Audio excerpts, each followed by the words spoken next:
just hard for anyone to cope with. And I think, when we refer to the majority of women in the adult industry who have gone out there and become performers, it's them, it's their career, and they are independent business women. So it's, and men as well, but I can only speak on behalf of what I know. So, and as a performer, I know Christina was saying that she feels that men would start dating her knowing that they wanted to change her. Personally, what I felt was that guys would meet me and think that how exotic and sexy and interesting my line of work was. And that's why they would start sleeping with me. I mean, actually, I remember my ex-husband said to me, and it was after being dating for a while, become serious, he went, I only started dating you for the weird sex. And it really pissed me off, of course. But I think all he feeling that's all he kind of saw. Yeah, and obviously it changed. And at the time I was dancing, and I'd stopped stripping by the time we were serious. But the guys that I dated later on, I think they saw this exotic person. They saw a dominatrix. They saw someone that made movies. They were naked, beautiful fetish pictures of me all over the internet. How exciting! And then suddenly they fell in love, and they didn't want anybody else looking at their girl like a property, like their girl. I know my ex-husband, he used to love the fact that other men would look at me because he knew he would take me home. And for me, that's always the right attitude to have. But most men don't. They don't have, or most men that I've come across don't have the emotional maturity to understand that. So again, it's sort of touching on what Andrea was saying about, the two guys sometimes she'll meet are the ones when she talks about the industry she's involved in. Well, either like, wow, can you, do you have this person's phone number? Do you have access to this person? Yeah.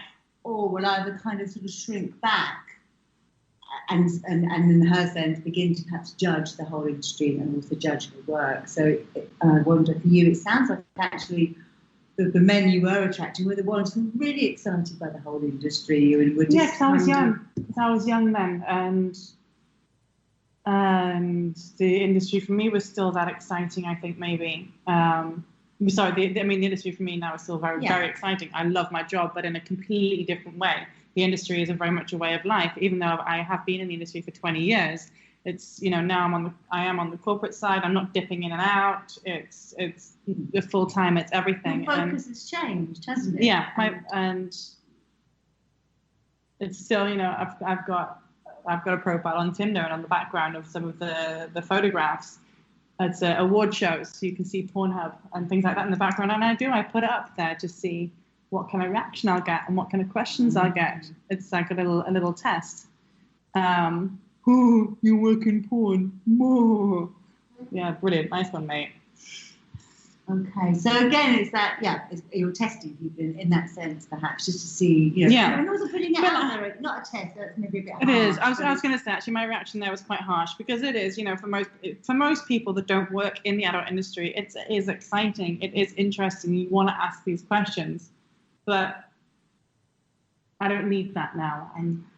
But I guess though it's perhaps working out. Is it just curiosity? Because it could be about someone working as a heart surgeon, and of course people could. There are different questions. So you got to feel though, don't you? Building that kind of, is this just from a real interested general interest, or is it going down? Do you know such and such? Can you get me free subscription to Pornhub? This is the shit. The same stuff that Andrea was talking about. That happens. Yeah. That happens. And then when you get somebody that messages or you strike up a conversation and that's genuinely interested and looks up Pineapple Support and realizes the work that you do, and this really is a breath of fresh air. So kind of going forward, in terms of you thinking about future relationships, any kind of, again, anything you want to share with people listening at this moment, or advice, or we've been talking to? For now, I think moving forward,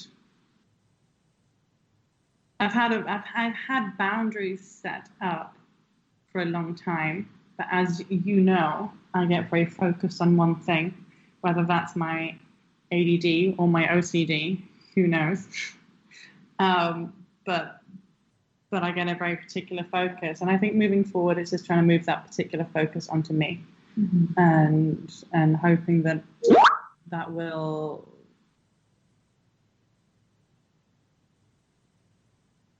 Yeah, really, you all know, you all say it, you know, when you love yourself, yada, yada, fucking yada. But yeah, it's like, shift the focus onto yourself, focus on you, and just try and have a really good time and love who you are, and I wonder hopefully the rest will follow. Kind of those conversations, for you, my sense is, you know, knowing you as I do, it kind of feels you're shifting slightly, and it feels that there's a focus on actually what do you really but next week that might change. Oh, absolutely. This is this time now, you know, 9:20, everybody. You know, when we're back next time, if I ask you the same questions, be prepared. There may be some change, but that's fine. That's fine. Well. Absolutely. That's it. We're all, and I think, again, for people listening, it's about, what depends how long what it's we been. might want today is a different thing tomorrow. It depends how long it's been since I last had sex. If by this time next week I still haven't had sex, then I might have a different. You might be a bit shaky. I'm a bit shaky.